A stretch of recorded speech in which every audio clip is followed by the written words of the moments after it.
This is Too Far Enterprises, and today we're going to talk about Made in America. But before we do, I noticed I didn't get any responses back from Goodbye Uncle Tom. And I know a lot of times we don't want to face the elephant in the room. We don't want to really see what's going on. So sometimes we have to be made to see. So with that in mind, listen. Slavery in America. A story too powerful, too shocking to have ever been. What a stink, Captain. What did you bring, a cargo of rotten meat?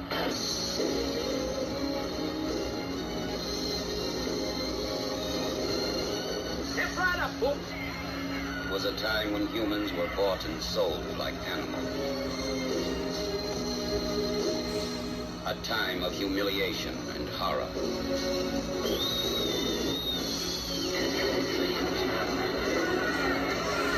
A hell created by man in the name of God.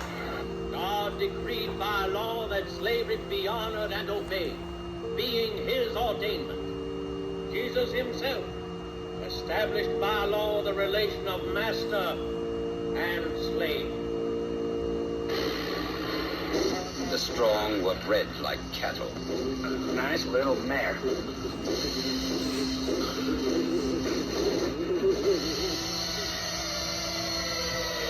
The rebellious were hunted down.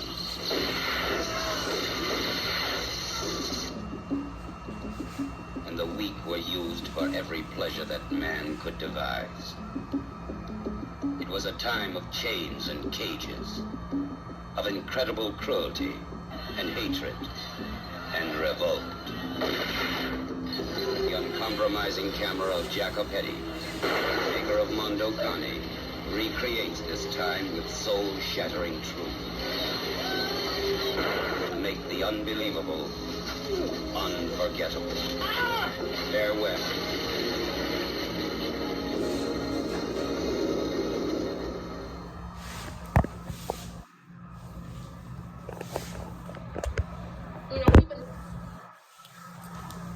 Well, I hope that you got something out of that, and I wish that I get some kind of a response back from you. Let me hear a like, share, and subscribe, but most of all, I would like to hear how you feel about that. And I dare you to watch the whole movie of Goodbye Uncle Tom, Italian version. Now, getting back to Made in America, the video I'm doing today, a comparative analysis of our social economic conditions shows that Black Americans who have been made in America have entered the new millennium much the same way they have entered the previous 4 centuries, as an impoverished, powerless, and neglected people, since there have yet to be any programs and public policies specifically offered to eliminate the plight of the Black masses. Their future, like their past, looks bleak. As I said yesterday in a comparative study between Black slaves and POWs, the POWs got a chance to get some medical help, financing, and to be able to be deprogrammed. Black slaves have never gotten that opportunity. In fact, they've not gotten many opportunities. Amidst the rising tide of white conservatism, the wealth and income gaps between majority white society and Blacks are widening. Nearly a half-century after the Supreme Court ordered racial desegregation, Black Americans still bear 6 to 8 times their proportional share of poverty. Poverty, broken homes, homelessness, criminal incarceration, unemployment, and other social pathologies. Desegregation should have been about redistribution, wealth, power, and resources, not social integration. Social integration has only addressed the symptoms of our dilemma rather than the causes. It is extremely difficult for black people to progress when the same hands that held the whip still hold almost all the wealth and power. While a black minority inherited a legacy of disadvantage in this race-based society, whites acquired ownership and control of nearly everything of value, as well as a system for keeping blacks non-competitive and powerless. The sheer existence and size of a growing black underclass is evidence of an institutionalized racism that manipulates symbols, resources, and power to its advantage. Whites over blacks.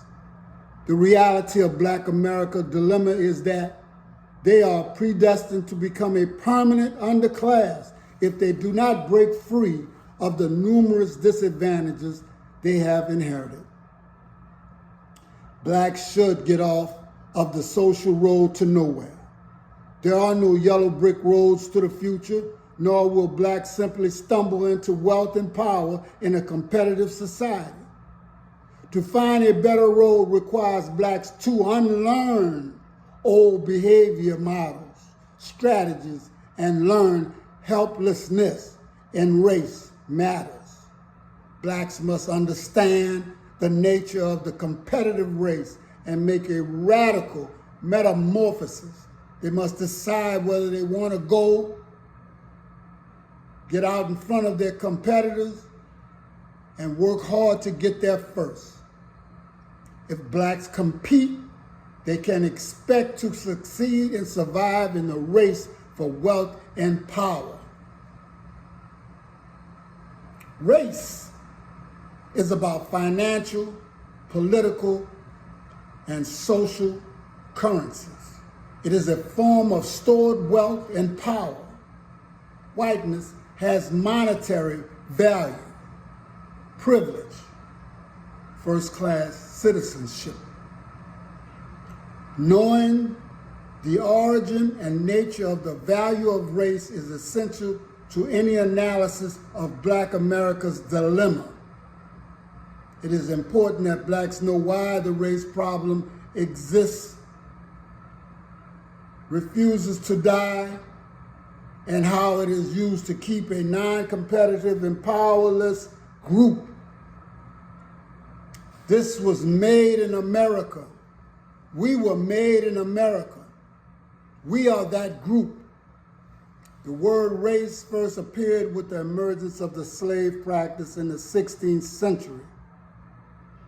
Roots records indicate the word race was selected because the various European slave trading nations were in a contest, competing to profit from the mineral and human wealth of Africa.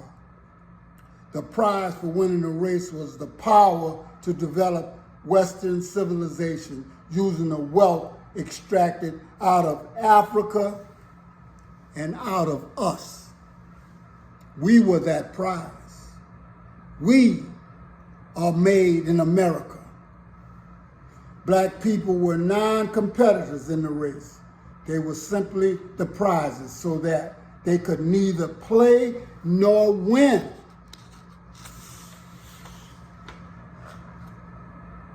Slavery is most often approached in social and moral terms, but it is seldom discussed in the terms of the primary incentive and undergirded the slave trade as a wealth-building program. Throughout the 16th, 17th, 18th centuries, organized religion used doctrines to justify slave trading. This is just a tidbit of what is made in America. Too far enterprises out.